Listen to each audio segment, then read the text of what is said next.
Welcome to Recovery Uncovered, your all things recovery podcast. Recovery Uncovered is produced by MHAB Enterprises, a division of the Northeast Group of companies located right here in Plattsburgh, New York. I'm your host, Mike Carpenter. Affectionately known as MHAB Mike, and I'm your co-host, Betsy Vicencio. Affectionately known as BV the Normie. We have one goal in these podcasts, and that's not to suck. Thanks for tuning in.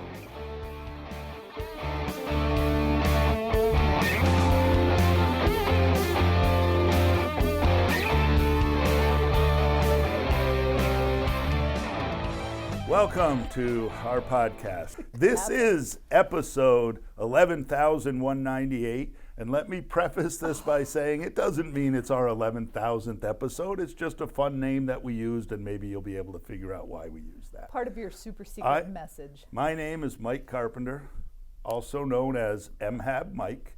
This is my sidekick, Betsy Vicencio, also known as BV. And for podcast purposes, also known as the Normie, although we use that term loosely. Wow. Betsy? Yeah? Do you have anything you'd like to add in the introduction? No? Okay, good. Good. Thought so. Thank you so much for joining us today. I'm so glad you've come back for our second episode. We're really glad to have you. So today, glad to have you, today we're going to be talking about what recovery is, forms of recovery, all kinds of different criteria around recovery. And, you know, we did some research, and as I said in our initial podcast, and I'll say it again, I'm a member of the long-term recovery community with over 30 years of continuous sobriety, and there are a variety of ways for people to find their way into recovery, and we wanted to highlight some of those and talk about some of the nuanced differences, some of the things that go on in certain types of recovery. I want to preface this by saying I'm not an expert on recovery. I guess I'm an expert on my own recovery, but I'm not a spokesperson for any of the groups we're going to talk about. I don't necessarily speak on behalf of them other than what my own experience or the experience of people like your daughter or other people have had in trying out these different forms of recovery. And I think the goal for us today is to make sure that everybody understands that there are a variety of ways that people use to actually get and find recovery. You know, I looked, and it's funny, in the Spark Coalition a couple years ago, we tried to come up with what the term recovery meant. And we struggled with doing that. And I believe that SAMHSA, and I think you have that listed, something that they list as their criteria for what being in recovery is. Right. SAMHSA's, can you read my writing? I'm going to try. SAMHSA's most recent definition of being in recovery is a process of change through which individuals improve their health and wellness, live a self-directed life, and strive to reach their full potential. So that's interesting. It's fluffy, but it's, I mean, I think after all the reading that we've done about the different recovery programs that are out there, because I don't think there is a one-size-fits-everybody recovery. Everybody has to find their own way. So I guess that definition kind of, I guess, speaks to it from a high level, which is probably SAMHSA's purpose, I think, right? You know, I think that it's interesting. I've read that a couple of times, and, you know, recovery can mean, many people think being in recovery just means I stopped using drugs. And effectively, yes, when I stopped using drugs, when I stopped drinking, I probably stopped doing the outward stuff that was destroying me. And I think that what SAMHSA is trying to do there, and what people who are actively engaged in a recovery program will tell you, is that there's more things that I need to correct in my life, the kind of behavioral pieces, other than just the not drinking or not getting high, or, you know, not doing the destructive behavior. And I think that's what SAMHSA's trying to do, it in a delicate way. Like, they're trying to do this balancing act of saying you don't need to belong to a program, or you don't need to do this. It's really about wellness and doing the things that change your life. And I think that when the Spark Coalition tried to do this, we struggled with the same thing. Like, how do you determine what's in recovery? There's not necessarily a right way or a wrong way. I'm not more in recovery because I do more of one program than somebody who doesn't do it is. You know, recovery is such an individualized thing that everybody, you know, can be in recovery when they say they are. It's not, you know, there's not a school for it. You don't have a you don't get a degree, you don't graduate, it's not any of those things. It's really about, kind of working on yourself to change, with the ultimate goal being, I don't want to go back to using and getting high. That's the ultimate goal. But there seem to be a lot of other things that go on with regards to that. I think for me, I'm going to call it from an outsider's perspective, and having witnessed, I think, so many people attempting recovery in different formats, there are people that do I'm just not going to drink anymore. I'm done drinking. And yet they've not done any of the other work, I think, that accompanies this kind of concept of improving your health and wellness, and improving, for lack of a better term, your spirituality. And you watch those people. You said spirituality. It's the death word. We lost half the audience right there. They don't want to hear about that shit. Find your zen, find your center, find your core, find your, whatever your higher power, whatever the term is. But you watch those people struggle, right? They still carry so many of the ails that are part of why they drank to excess or they use drugs. You watch people that, and I don't even think those. And once again, I'm using that. So term, I think that if you go through the quick process, the quick kind of snapshot of the life of an addict. Life of an addict starts off oftentimes relatively normal. Many times there's some childhood trauma that goes on, not all the time, but certainly that's a part of it. They start to use sometimes at a young age, sometimes at an older age. So there's not a consistent thing that you can say everybody experiences this and that's why they become an addict. There's so many different components. When they ultimately get to the point where they've had enough, or they think they've had enough and they want to seek help, obviously the first thing in today's society, and thank God for it, is a detox, and then most likely some type of an inpatient rehab. And I want to say this because you want to make the delineation between going to rehab and being in recovery as being two different things. And whenever I say that may piss off some of the treatment providers, it may not, but it really is truthful, right, in my opinion. That so the people go, they get detox, so they physically get the chemicals out of their system and they get their health back. They start to eat better, they're sleeping better, they're doing those things. And they're in a very controlled environment. They're in group meetings with accredited counselors, they have peer support, they're doing an awful lot of reading, they're watching TV, they're doing all kinds of things that are about what you have to do to maintain your cleanliness, maintain being sober. But that's only a 30 or 60 or 90-day program. So you're taking somebody that's probably used for a very lengthy period of time, not always, but most of the time it's been a more gradual takedown. Then they go to this 30, 60, 90-day, and some cases even less, because the insurance companies are so shitty today. And that's a whole other topic all absolutely, unto itself. We'll talk about that at some point. But I don't think insurance companies necessarily understand that if they spent more money on the front end, they might not have to spend as much short-term money on the back end. That is the whole theory about healthcare change. Frankly.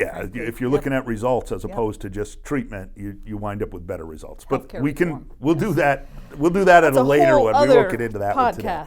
So they leave rehab and they're feeling great about themselves. They have 30, 60, 90 days of clean time. They're eating well, they're sleeping well, and they've been bolstered. They've been told that you can do this, you can do this, you can do this. Then they go out into the world and they're left without those supports. Yep. And when you look at, so now what do you do to stay clean? And some people can do it just by saying, I have a great family, my wife loves me, my kids love me, and that's enough. And I know people who have stayed clean and sober doing that, so that can work.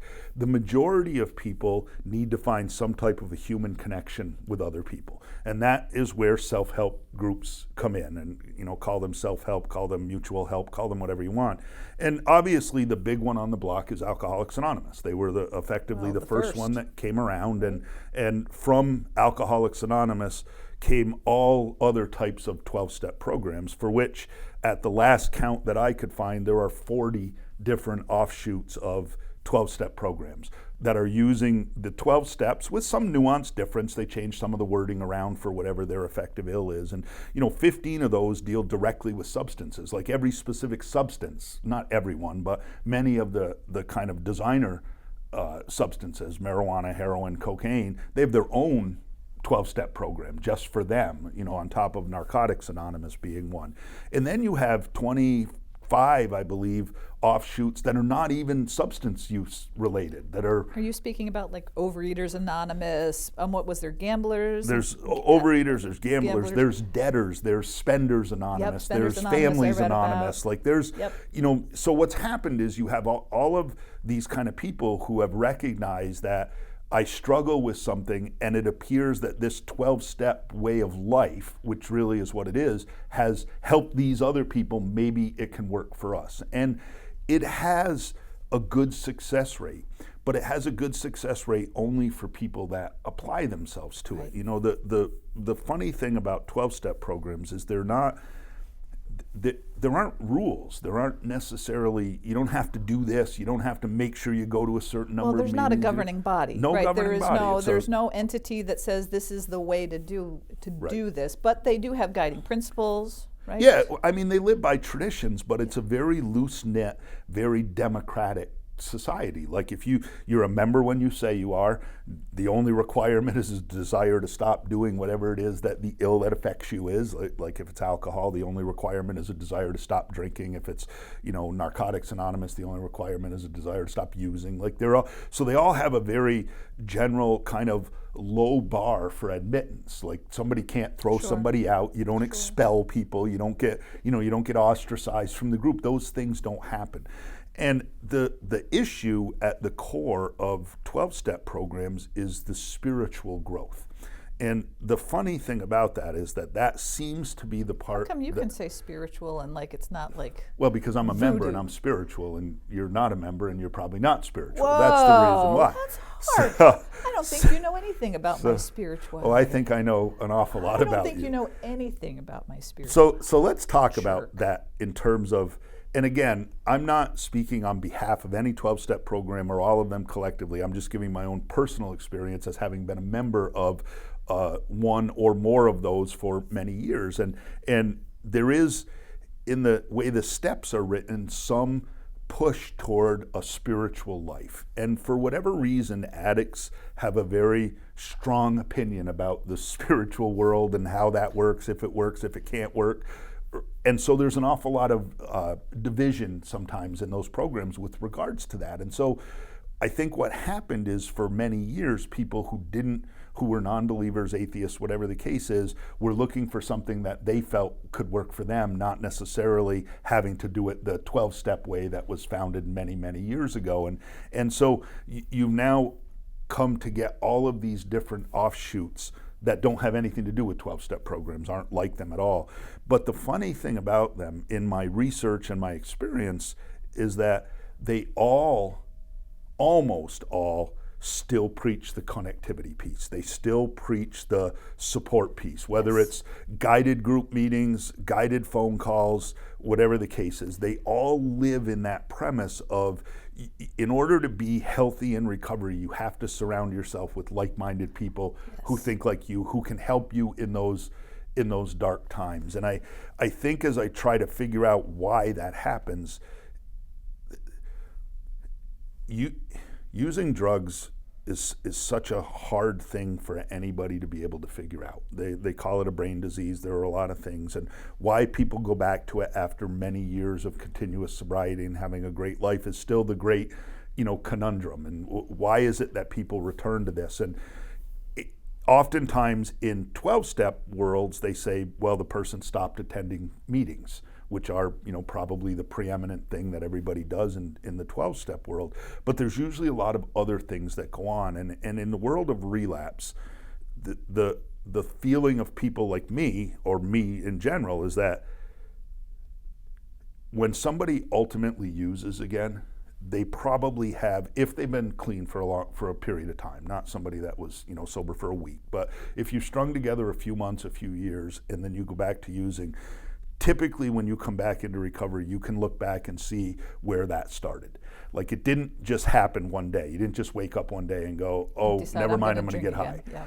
What happened is 6 months ago, you stole some money from your employer and you didn't think anything of it, it was justifiable. And then 3 months before you lied to your wife about being out with your friends later than what you should have been. And these little things that don't seem to be very important start to eat at you, and they eat at the inner of you, and to the point where you get that you can't deal with that kind of emotional turmoil that you have, and so using looks like a viable option. Now that's not 100% of the time. I know people that have relapsed just because they said, I've had enough being in recovery and I want to go out and get drunk, or I want to go out and get high. It happens, but by and large, there's this kind of slow dissension into where using looks like the viable option. So I have a couple of questions if I can ask. And I'm going to preface it by saying, once again, I've watched a bunch of people both in full addiction and watched many people in my life who have navigated their way through recovery and are in different and various stages. Well, you were with one that you were responsible for. That's right. So yes, you've had great experience with this. Yeah, yes. I'm the cause. Yes, I'm the cause of my daughter's addiction. Yes, thanks. Jerk. It seems as though people, addicts in particular, find a sense of community amidst using. They find a sense of belonging, or they find a sense of self-confidence, and that's part of, I think, what it appears to me causes them to continue, or at least to launch their path through addiction. Now, and that's not to discount what might be a genetic predisposition toward alcoholism or drug use. It's to say, I think that for many people that I know that have really gone down the path of addiction, they found a sense of belonging amidst others that used, whether it's drinking or using drugs, and that it was a turning point for them. I think that the other side to that, as you speak to the the diagnosis of relapse, which you're right is not the same for everybody, there's a moment when people who were once connected to recovery feel disconnected from recovery. And I think you're right, there's a slow erosion of small little things, one little white lie, one little misstep that you can't forgive yourself for, and it all snowballs, but you hide it until one day all of a sudden you go back and once again, and when I did my reading about so many recovery programs, they really they're all founded on connection to like-minded people on a like-minded purpose, and part of that is the support system that underlies, I think, real successful recovery. Yeah, I mean, I think that, when you talk about this, there are experts and people who've done all kinds of research and will give you all the scientific reasons why things happen. What we're talking about is more anecdotal stuff from our own personal experience. I can tell you that from personal experience, there are some things that are pretty synonymous with most people who struggle with addiction or with addiction. One is, we're incredibly sensitive people. And although we may carry this really kind of gruff exterior, and we may be able to appear like we can handle the world, and we put ourselves in situations with guns and violence and all of those things that go with it, at our core we're incredibly sensitive people. Like you can put me in an area with 4 people and have the drug deal go bad and violence and gunshots and all that, and I'll be okay. But if you tell me my sweatshirt and my pants don't go together like you did when we first got here, that causes me tremendous like sensitivity. I thought pain. You matched. It was just a curious outfit for you. So I think that we have what I call the sensitivity gene. We're very sensitive. I have a good friend who used to use the phrase, and I loved it, tissue paper feelings. Like, I have tissue paper feelings. Like, I want to be tough, but at my core you really can shred me with very little stuff. The other thing that seems to be pretty universal with people that find their way into recovery or addiction and maybe never recovery is this feeling of never really fitting in anywhere, but having the ability to fit in everywhere. So the term chameleon gets thrown around. Like, you can put me in any group with any group of people and I can fit in. Like, you can put me with really bright, educated, smart people and I can fit in and play that game, and you can put me with the people who are, the drug dealers, and I can fit in there. but never feeling like I belong to any of those. So the statement you made about the sense of belonging is certainly a part of it. And that again is not 100% scientifically. They may not say that.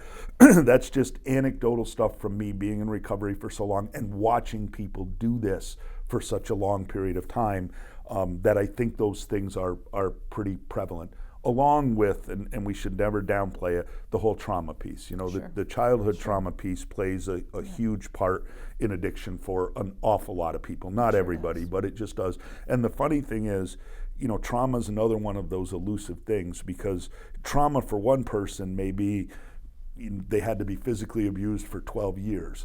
But that doesn't mean everybody has to be physically abused for 12 years to have trauma. Like trauma for the other person may be that their mother didn't show them enough love when the girl was growing up. So it's another one of those elusive things that we talk about regularly. I wanted to also talk. So we talked a bit about 12-step programs, and that was really the only way. Like when I came in the late 80s and early 90s, it was 12-step programs. That's what everybody told you to do. That's what was available. Right. It was the prominent program 100%. At the time. There was not a lot of availability for other programs outside of rehab. Yeah, and if you look at most of the other programs, it's almost funny to to think about them, and we'll talk about some of them. And we probably aren't going to talk about all of them. I don't know all of them, but we do know, some of the larger ones. Sure. They all kind of came about at that same time when the internet started to flourish. So as the world got a little smaller, there began to become more connectivity for people. You could reach a broader audience. Like if you think about how 12-step programs spread, they spread by word of mouth. Somebody went to a city, got sober, met with a guy, drove back to his city, and then went to hospitals and started to help other people and started his own group there. These other groups have flourished and grown more quickly because they have a larger ability to get to audiences. The probably the one that is the most prevalent, and it's funny because it's a little bit segregated on some level, is Women in Sobriety. I think it's Women in Sobriety. Women for Sobriety. Women for Sobriety. 1976. Yes, they are one of the oldest other programs, and I don't know a lot about them. Obviously, I'm not a woman in sobriety or for sobriety, so I wouldn't do that. But at their core, one of the things they talk about is connectivity. So it's that same kind of thing. And I don't even know if they have a necessarily a written program out, but they actually have. They're guided by 13. Well, don't they have the 13 acceptance principles? Yes. Women for Sobriety, New Life Program acceptance statements. They're guided by these 13. I'm going to call them core principles. They're called acceptance statements, and they're really quite interesting. So this will piss off the Women for Sobriety, but do you think they had to be better than 12-step programs, so they added one more so that they could be better than the 12-step programs? Can it just be that there were 13 key thoughts that they came up with They came up with an extra one? But maybe you're right. Maybe it's all about competition. Then why didn't they just have 11? I'm just saying that they could have. Women are a little bit wordy. Maybe they had to do 13 because they just needed one. Wow, did you just say more needy, you jerk? I read the 13 acceptance statements, and in the same fashion that I, as a non-addict, read the 12 steps of AA, and I read these 13 acceptance statements. It's just great. It's a great way to look at yourself. It's a great way to look at your life. It's great guiding principles to the way you think about things in general. If you're going, and I'm going back to SAMHSA, to improve health and wellness, whether it's mental health or general health. These are all just great principles. What all of these organizations, Women for Recovery, the other ones we're going to talk about, have in common is we are finally recognizing that recovery is an inside job. It's not an outside job. For a long time, we used to talk about, you have to avoid these places, you have to avoid people and all that stuff. And there's validity to that. Like, I don't go hang out in bar rooms anymore, in large part because I wouldn't like it anymore. I mean, I did for years. I wouldn't anymore. But today we're looking at it going, this is about changing the inside stuff that I think. It's not about necessarily changing my job or changing my wife. I have a good friend who's been in recovery for many years, almost as long as me, and he says that, I was ready when I came into recovery to quit my job, leave my wife, get rid of my children, and move away. And he said, now I'm 30 years sober, and I'm with the same wife in the same house at the same job with the same kids, and I'm incredibly happy. And so what that tells you is that it really is an inside job. It's not the outside stuff that we think is what's causing us all this turmoil. It's the inner stuff. Is there not, though, a point in time in the process of recovery where you do need some space from those triggers, I guess is the word that gets used? You need to. I hate that word. All right, I apologize, but is there not a moment in time when you need just some separation from the things that cause you the most amount of what's the word I'm looking for? So I like to call it, and this will probably offend some people, but I like to call it gimmick sobriety. Like in my early days, I did that. I got to avoid people, places, and things. I can't drive down the road where the liquor store I used to go to is, because somehow magically I'm going to pull in there and go in and buy a bottle or whatever the case is. And I think that living like that with that kind of fear is, for me personally, I might as well just continue getting high then, if I have to live in that kind of fear.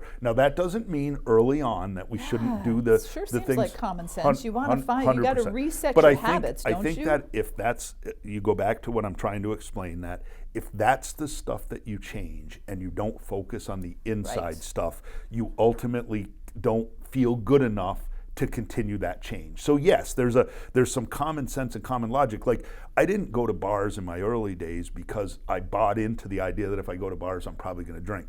I don't go to bars today because I don't enjoy being there. But it doesn't mean I don't go. You and I have been to, we'll go if there's a reason to go. And I don't get people drink around me. It doesn't offend me. I'm just not, that's not my fun anymore. It's not what I do to enjoy it. So there is that kind of, it's just a delicate balancing act. Like, when do you tell somebody that they're going to have to do more than just not going around the people they used to know if you really want to change? So AA has been around since 1939.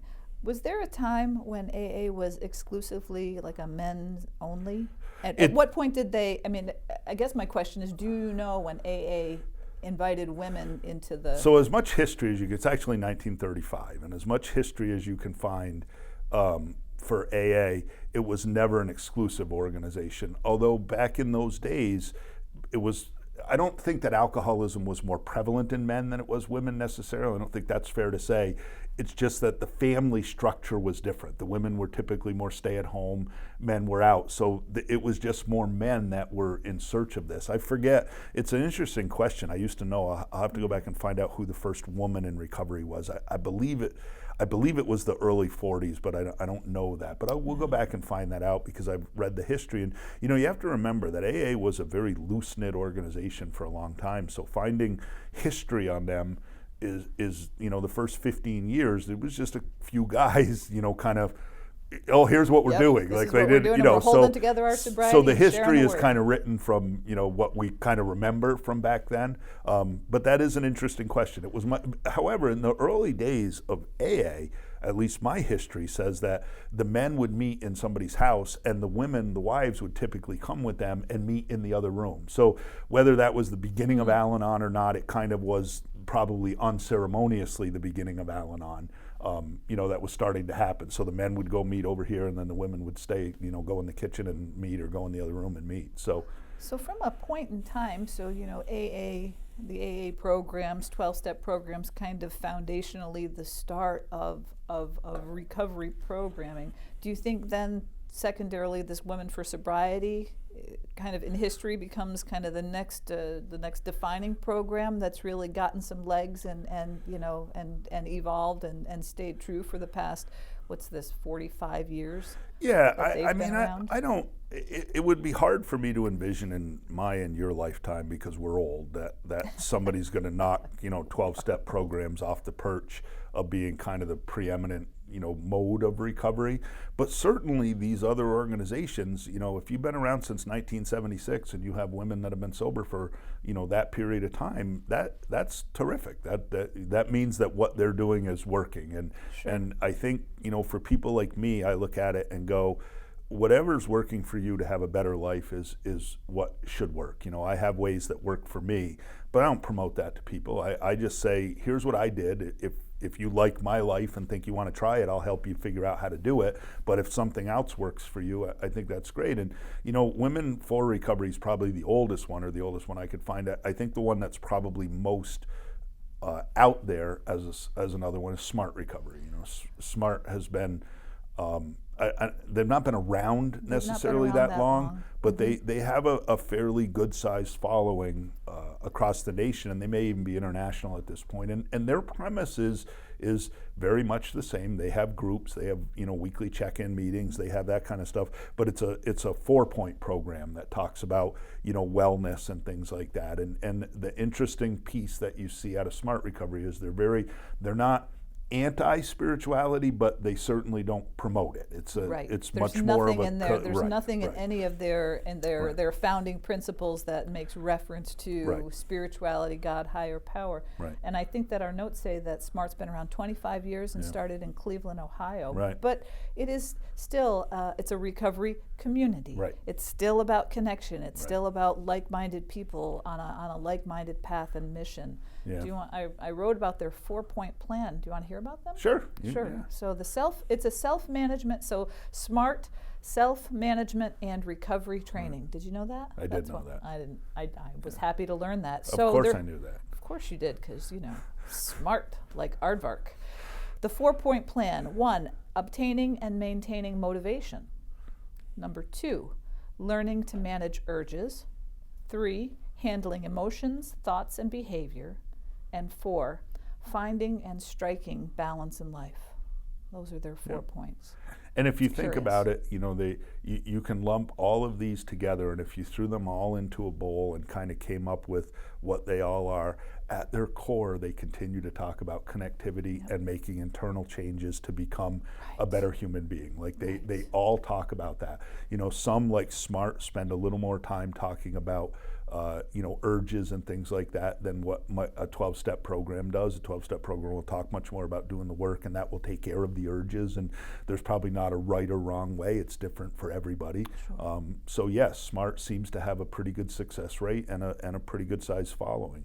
I think, what else do we have on there for other recovery programs? Let's talk about, we have LifeRing still to talk about, and LifeRing is the secular program, I believe, right? Isn't it called LifeRing Secular Recovery? I think is the phrase they use. LifeRing it's a secular recovery, abstinence-based, anonymous organization dedicated to providing a safe meeting space where you can experience a non-judgmental recovery conversation with your peers. Yeah. We do this through the lens of LifeRing's 3 S's: philosophy of sobriety, secularity, and self-help. Right.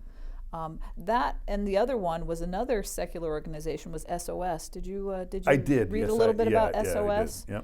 Yep. So also that in 1985, a nonprofit network of autonomous, non-professional local groups dedicated solely to helping individuals achieve and maintain sobriety, abstinence from alcohol and drug addiction, food addiction, and more. So many of these other programs have that secular foundation. I think what we're determining is determining that we want people to find recovery. And you know, I'm convinced that 12-step programs can work for everybody, but they don't work for everybody. And so if people need to find other ways, you know, one of the other things that seems to work, and I don't think we listed it on our thing, is this whole fitness and recovery. There's a gentleman in Colorado, I think his name is Strode, who started a whole gym just around recovery, and that's kind of expanded around the country in some different avenues. So it's like, you know, come and do physical fitness and join. But again, it's that same thing. It's a community. So you're going to, you're working out at a gym, and then you're hanging out with the people that work out at the gym, and you have in common stuff. So they may not be as adamant about doing necessarily a lot of inside work, but they are doing the connectivity piece, you know, something that we have to live for, something that's fun. So all of those things are happening, and it is funny. One of the ones that I want to talk about, all of these, for the most part, are abstinence-based. Mm-hmm. And abstinence doesn't mean no medically assisted treatment or any of those things. Like, that's not what abstinence means. You know, even in the rooms of 12-step programs, I have my own, you know, feelings about what, you know, relapse is and what it isn't. But in the end, if you're prescribed a drug, you know, to get off heroin or whatever the case is by an accredited doctor who's working with you, you can still consider yourself a member of the recovery community. Like, that's not, you know, as that kind of treatment has begun to happen, there becomes this rift between, well, if you put anything in your body, you know, that you're not supposed to, then you're not sober. And I don't, I can't make about medically assisted treatment. 100% is you're so. I'll give you the best one. But hold on, okay. Before medically, I'll give you the best one. The best one is medical marijuana and recreational marijuana. And you know, because marijuana gets kind of this rap that it's not really a drug, it's kind of a playful drug and all that. I can tell you that I know a few people, not a lot, but I know a few people who destroyed their lives with marijuana. Sure. Like, it doesn't typically happen. It's probably a gateway drug on some level, but not all the time. And there probably are people that can recreationally use it and not have it cause them troubles. But so the question is, you know, are you in the same fashion that some people can recreationally have a drink or of wine occasionally use alcohol and not have a problem with it's it always in their been kind of you won't find a lot of recreational crack smokers. You won't find a lot of recreational heroin users. You won't, you know, but you do find recreational pot smokers and recreational drinkers, people who can do it and manage their life. And so I think that, you know, those things, and I think that what you have to remember about recovery, and I'll credit the government and treatment facilities for really standing on this pulpit, you are in recovery when you say you are. Nobody can tell you that you're not. Like, recovery really is about the way that I feel. It's not, you know, there's not, and that's that whole idea of there aren't rules for it. It's not, you know, I know people who have considered themselves sober for many years who still use recreational marijuana. I can't be one of those people. If I start smoking pot, I will go back to what my drugs of choice are. That's what will happen to me. But I can't be the arbiter of whether their life is in recovery or not. They have to be the arbiter of that. And I don't think it's our job here or anywhere to define other people's recovery. Right. I do think it's an interesting conversation about the difference between I'm treating my addiction, right? I'm in treatment for my addiction, so I'm using marijuana so that I don't drink and I don't use heroin, so I'm using marijuana to treat my addiction, but I'm not necessarily in recovery unless I'm actually working, I think, unless somebody's actually working to improve their their life, which I think is, for us and for so many people, foundational to defining recovery. Even SAMHSA, individuals improving their health and wellness. I mean, that line to me is profound, that recovery is an action. I think that the statement you're making is that we live in this instant gratification society, and we live in this place where everybody's hoping, even and I've been sober for a long time, even when I see something come across the news that they might have a new pill to cure alcoholism, I go on and read it. I'm like, oh, wait, if I could just take a pill and I don't have to do any of this other stuff. And I don't believe that that's ever going to be the case, because I think that this illness is so it's so wide-ranging. There are so many things about it. So I think that there are a variety of tools. And when we make all the tools available to people and people determine what the tools that are best for them are, they use those tools, that's when they get. But I think the point that I wanted to make is all those are abstinence-based, and I will take a shot at one that is not. You know, there's an organization called Moderation Management. And, you know, there's an interesting story behind Moderation Management. It was founded by a woman in the mid-90s who wanted to, you know, be able to, I guess, drink recreationally and you know, teach people how to do that. And I'm a believer that if you're actually afflicted with the disease of addiction, that it's not a moderation thing. You can't go back to that. That's just my opinion. Maybe people can, but it is interesting that this woman who founded this ultimately killed a father and I believe his daughter in a drunk driving accident when she was driving the wrong way on a highway. And that's not necessarily meant to, you know, knock it. It's just to say that this is a serious illness that really does numbers on people, and people who are talking about it should be talking about it and really understanding, you know, what they're doing. You can go online and you can find now hundreds, if not thousands of people who are selling recovery programs. People get 3-4 years in recovery, and for $39.99 a month, they'll teach you how to live in recovery. And, people like me become a little jaded about that, because this is serious business. This is people's lives that people die. And so I'm not saying that people shouldn't do it and everybody wants to help, but there is some responsibility to putting yourself out there to help people, to understand that if you're offering them things that are not healthy. Look, I'll give you a great example. I'm a 12-stepper. I have been for years, and I'm not ashamed to say that it works for me. When somebody comes to me and they're in need of help immediately because they've been using for 2 years, I don't drag them to a 12-step meeting. I call my friends who work in the field, the doctors and the medical experts who are able to help these people get through the really tough first days. Like, we should use that. Back in the early days, people didn't even have that. You brought people to your house and tried to, treat them for this. So thank God we have resources like that. And everybody who's in recovery or says they're in recovery should make sure that they at least understand what they're doing and that you are dealing with people's lives. And, over the years, we buried an awful lot of people who couldn't get and remain sober, not necessarily because somebody else did something wrong. It's just, my caution is that it's serious business. And when I hear people say, moderation management, you've been an alcoholic for 20 years, but I can teach you how to, drink a couple of drinks safely. Boy, most of us in the recovery community are going, that's just not a true statement. So, I think it's interesting that there are, when you look at programs that have been around since 1935 or 1976, I think there's some evidence to say that what we're trying to do here works. At least what the statistics are, the number of people that it actually has been able to help. And it does give it some credence, as opposed to somebody that has newfound sobriety that says, I've got the answers. If anybody's trying to sell you on short-term answers to a long-term, in the core of who you are problem, I mean, that's, And most good treatment facilities, the guys that are partnered and listed on our website and people that we believe in, they all promote some form of recovery, and they don't dictate that you go to 12-step meetings or Smart Recovery or Women for Recovery, but they're all telling you that you can't just walk out of here and be okay. You need to be connected to some type of a community that's going to help you. So even the experts, the people who have education in this and have studied it and are actually treating people at that most vulnerable moment, are saying, you need to, when you leave here, continue on this path with people that can help you. So there's not one of these organizations that we've talked about today that says to people, you can go it alone, Yeah, that's true.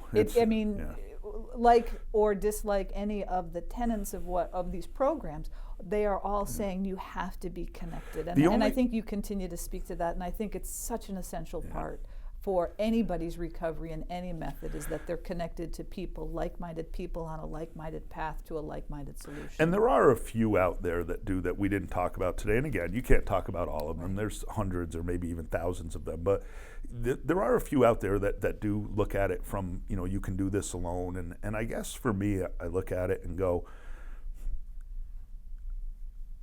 I think the people who know me know that I may not necessarily, say that I like people that much or any of that stuff, and I'm a little bit caustic with regards to that. But I will tell you that the truth is I do like people and I do need people, and I think that we as human beings sometimes we miss that. Forget about being in recovery. The connection that we have with people, the friendships that are made, the things like that, they're really, really, really important for people. I think that I live way healthier when I'm surrounded by people that are just, that, we get along, we like each other. It doesn't mean we agree about everything, or, it just, and I think that that's an important, it's really important for people in recovery, because the end result is we go back to using. It's important for all of us, as you look at the, the world we live in and all the stuff that's going on, the world would be a little better if everybody kind of exercised some of the recovery principles that we have.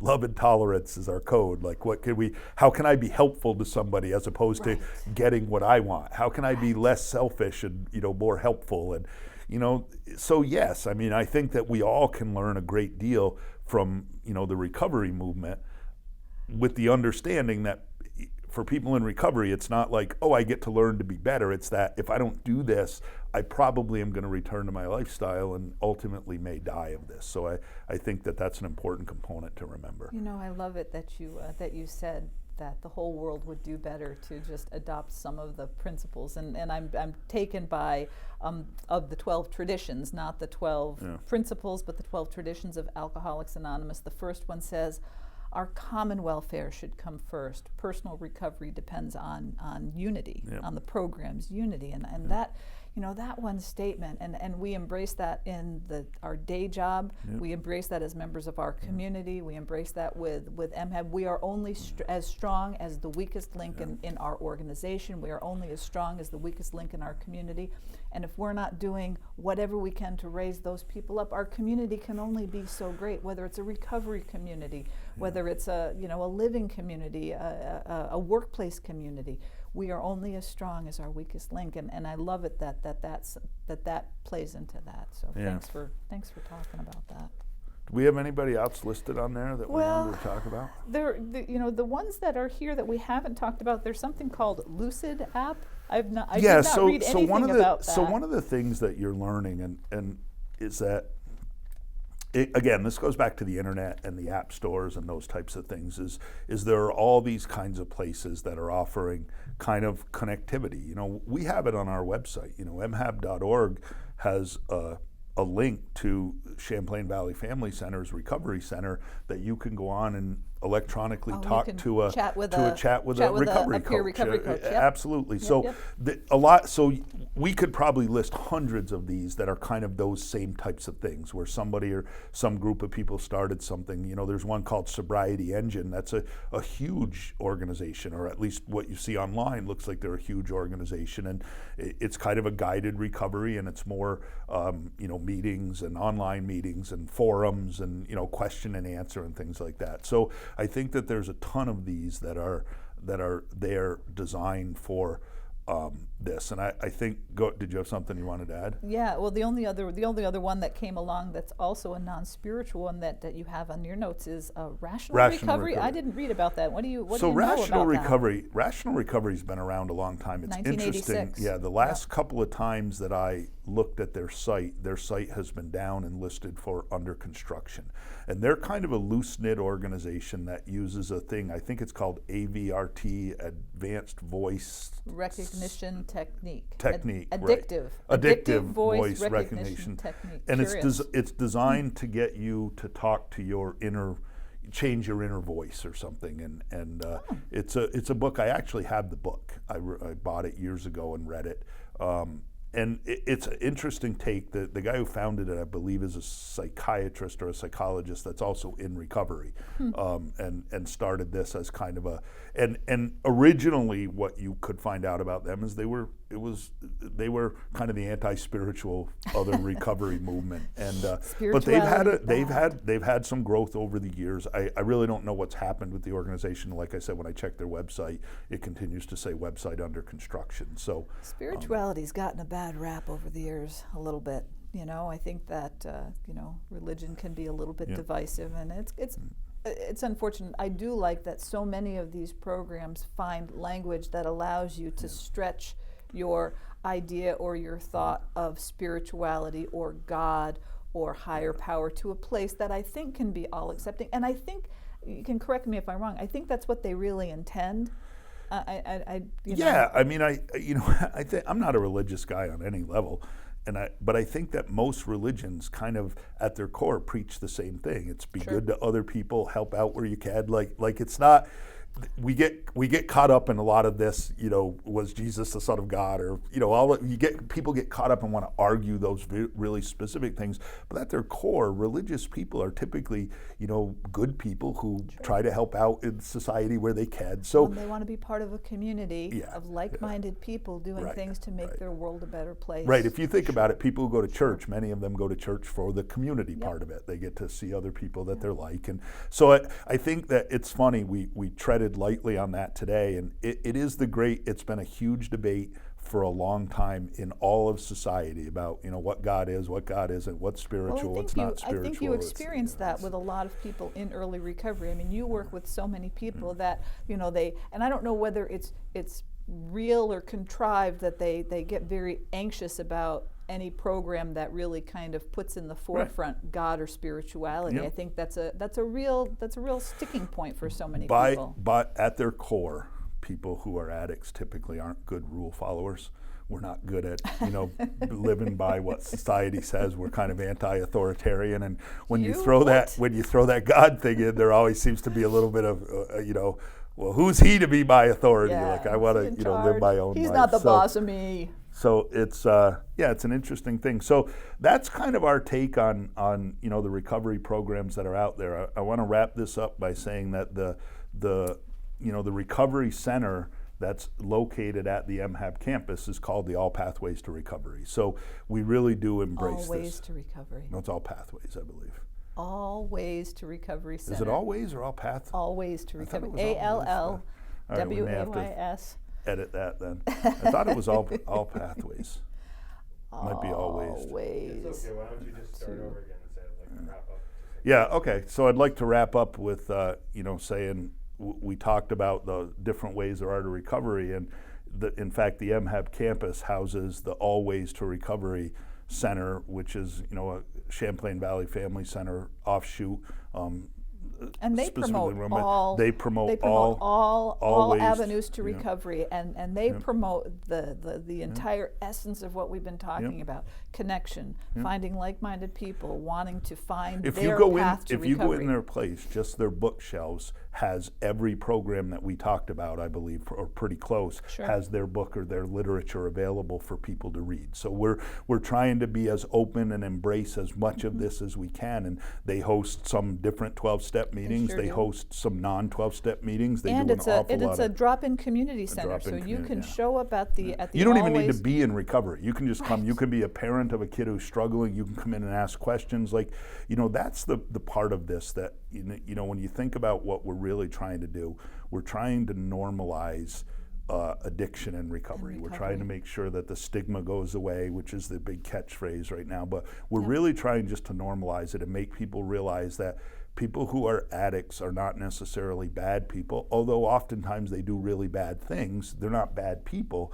and that people in recovery aren't anything special. We're just people who are trying as best we can to live our life a day at a time and be a good contributor to society. Like they're not these wide extremes. We're more just people. Well, it's not an us versus them. Exactly. It's not. There shouldn't be a cultural divide between people in recovery and people not in recovery. We have to figure out how to make it okay for you to be able to say to a person that you've met at work, to say, who says, "Hey, do you want to go and have a drink, Bryn, after work?" And you can be able to say, "I'd love to go and have dinner or something. Just want you to know I'm in recovery," or or I'm in recovery from whatever. It ought to be conversations that we can all have, and that we shouldn't be judged by that. We shouldn't be stereotyped by whatever is our struggle in life, especially if we're on a pathway to recovery. I know some stereotypes that I could use for you. Sure. What are you going to come up with now? So, as we close this week's episode of our podcast, I'll remind you that I promise to wear a different sweatshirt with a message every day. So I'm not sure if you can see, this is an actual MHAB design sweatshirt. It says "Just Back from Insanity," and for anybody in recovery or not yet in recovery, you'll probably know what that means and have an understanding of it. Our web store is located at mhab.org. The website is located at mhab.org. There's a whole bunch of free stuff on there. Please go read some of the blogs. Check out podcasts from the past. Blogs. There's some good stuff on there. So we'd ask you to go on and just support us by visiting. If you happen to want to buy something, that's great. But if you don't, that's okay too.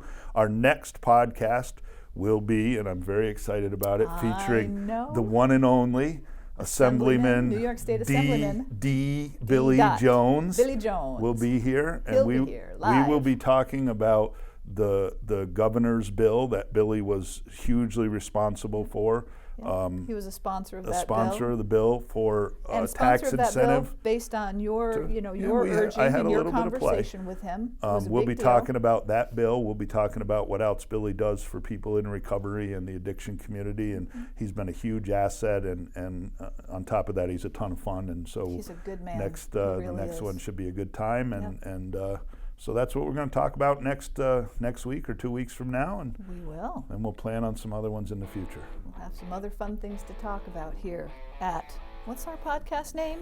The good, the bad, .. recovery. I don't like the name. I think we got to change that. COVID out.